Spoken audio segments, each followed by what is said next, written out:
Moment a lieu à la Gaude, dans le département des Alpes-Maritimes, une réunion d'information organisée par l'entreprise Malongo. Avec l'appui du sous-préfet, le producteur de café installé à Carros veut convaincre du bien fondé de son projet, qui n'est autre que de transférer son activité à la Gaude. Une pétition circule déjà dans le village.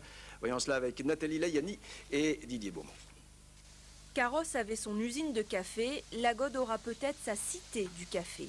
Les mots ont toute leur importance car l'entreprise Malongo doit séduire la population du village. Mission difficile, les riverains opposés au projet ont déjà rassemblé 450 signatures sur leur pétition. Ce qui nous dérange, c'est que c'est un projet industriel. On a beau nous faire croire que c'est un projet high-tech, ça n'est que de la torréfaction et du conditionnement de café.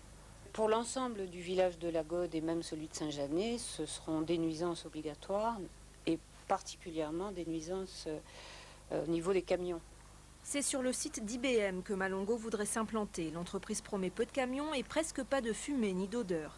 Elle met en avant son projet de musée, son centre de formation, son unité de recherche. Pas de quoi convaincre monsieur le maire pour qui l'usine n'a de toute façon rien à faire dans une zone d'activité initialement vouée à la recherche et au développement. Donc clairement, si vous pouvez ne pas délivrer le permis, vous ne le délivrerez pas. Ça ne serait pas notre souhait de voir se développer sur ce site, s'installer sur le site, une activité industrielle, je le dis clairement, ça ne serait pas notre souhait. Dans le village, tout de même, quelques voix discordantes s'élèvent, comme ces riverains, les seuls à ne pas avoir signé la pétition dans leur lotissement.